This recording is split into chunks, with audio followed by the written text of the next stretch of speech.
ఉద్యోగుల్లో అపోహలు అలజడి సృష్టించడానికి వైసీపీ తప్పుడు ప్రచారం చేస్తోందని ఎమ్మెల్సీ పేరబతులు రాజశేఖర్ దుయ్యబట్టారు.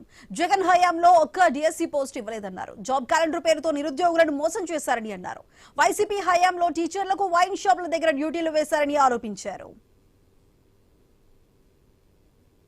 వైసీపీ నాయకుడు జగన్మోహన్ రెడ్డి వాళ్ళ కేడర్లో చేస్తున్న దుష్ప్రచారాన్ని జగన్మోహన్ రెడ్డి ప్రభుత్వంలో వాళ్ళ హక్కుల గురించి పోరాడితే కేసులు పెట్టిన జగన్మోహన్ రెడ్డి, అదేవిధంగా టీచర్స్ని బ్రాందీ షాపుల దగ్గర, అదేవిధంగా కోవిడ్ టైంలో మరి బ్రాందీ షాపుల దగ్గర కాపలా పెట్టిన పరిస్థితి, అంత నీచ సంస్కృతి ఉన్న జగన్మోహన్ రెడ్డి ఈరోజు టీచర్స్ గురించి కానీ, అదేవిధంగా లోకేష్ గారు నిర్వహిస్తున్న విద్యాశాఖ గురించి కానీ మాట్లాడే నైతిక అర్హత కానీ హక్కు కానీ, మరి ఇలాంటి దుష్ప్రచారాలు చేస్తే నీ మీద ప్రజలు ఆల్రెడీ 11 సీట్లకే పరిమితం చేశారు.